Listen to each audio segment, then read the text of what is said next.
তিনিচুকীয়া জিলাৰ ক্ষুদ্ৰ চাহ খেতিয়কৰ পাত নলোৱাৰ অভিযোগ বটলিফ ফেক্টৰীৰ বিৰুদ্ধে অহা 1 জুনৰ পৰা তিনিচুকীয়া জিলাৰ বটলিফ ফেক্টৰীসমূহে জিলাখনৰ কেঁচা চাহপাত গ্ৰহণ নকৰিলে 2 জনৰ পৰা ধাৰাবাহিক আন্দোলনৰ হুংকাৰ চাহ খেতিয়কৰ বৃহস্পতিবাৰে বটলিফ ফেক্টৰীৰ মালিক তথা চৰকাৰ প্ৰশাসনৰ বিৰুদ্ধে সৰব হৈ পৰিছে তিনিচুকীয়া জিলাৰ ক্ষুদ্ৰ চাহ খেতিয়ক সন্থাই 2013 চনৰ পৰাই ভাৰতীয় ট্ৰি বোৰ্ডৰ অনুৰোধ মৰ্মে বিশেষ ছবিধ ৰাসায়নিক ঔষধ জিলাখনৰ খেতিয়কসকলে প্ৰয়োগ কৰা নাই যদিও সেই ঔষধসমূহ ক্ষুদ্ৰ চাহ খেতিয়কসকলৰ বাগানত আজিও প্ৰয়োগ কৰি আছে বুলি অজুহাত দেখুৱাই ক্ষুদ্ৰ চাহ খেতিয়কসকলৰ পাত লোৱাটো বন্ধ কৰি ৰাখিছে বটলিফ ফেক্টৰীসমূহে অভিযোগ অনুসৰি বটলিফ ফেক্টৰীসমূহে যদিও অসমৰ ক্ষুদ্ৰ চাহ খেতিয়কসকলৰ পাত লোৱা বন্ধ ৰাখিছে তথাপিও কিন্তু বহিৰাজ্যৰ পৰা অহা কেঁচা চাহপাতসমূহ তেওঁলোকে আজিও লৈ আছে সেয়ে এই ক্ষেত্ৰত সৰব হৈ পৰিছে ক্ষুদ্ৰ চাহ খেতিয়ক সন্থা সংগঠনটোৱে বহিৰাজ্যৰ অৰুণাচলৰ পৰা অহা কেঁচা চাহপাতসমূহ ফেক্টৰীত লোৱা বন্ধ কৰিবলৈ চৰকাৰ তথা জিলা প্ৰশাসনক আহ্বান জনাইছে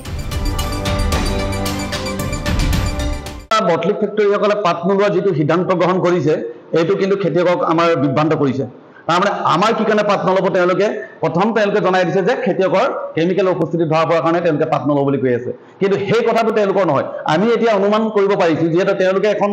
প্ৰেছমিট দিছিলে প্ৰেছমিটত তেওঁলোকে স্পষ্ট কৰিছে যে 100% যিটো অকচনৰ ব্যৱস্থা আছিল এই অকচনৰ ব্যৱস্থাটো তেওঁলোকৰ কাৰণে অসুবিধা হ'ব সেইটো কাৰণে তেওঁলোকে পাত নলব বুলি কৈছে কেমিকেলটো আমি বিচাৰিছো আমি বন্ধ কৰাটো বিচাৰিছো আৰু ভৱিষ্যতে আমি নেমাৰো আৰু আমি আগতো মাৰি হোৱা নাই কিন্তু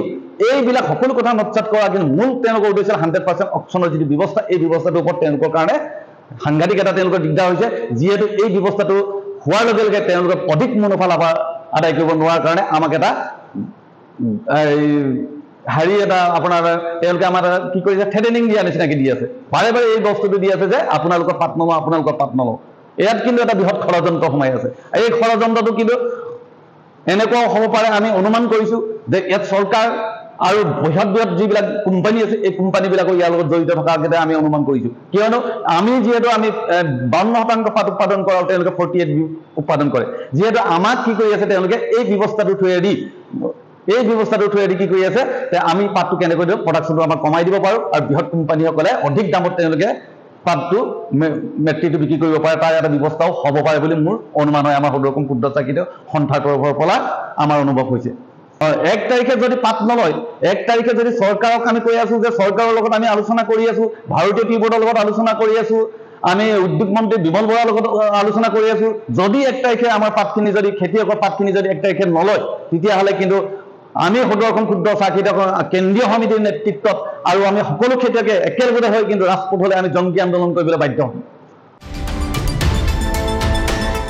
ডুমডুমাৰ পৰা ৰঞ্জিত ছেত্ৰীৰ প্ৰতিবেদন এনি ভাৰত 24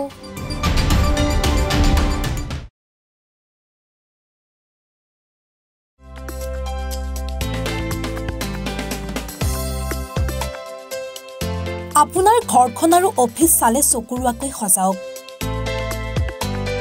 আজি আহক সকলো ধৰণৰ অত্যাধুনিক ফাৰ্নিচাৰৰ বাবে সিটি ফাৰ্নিচাৰ 6 মাইল গুৱাহাটী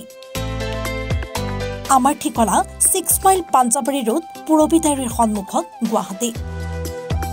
আমাৰ যোগাযোগ নম্বৰ 9435013969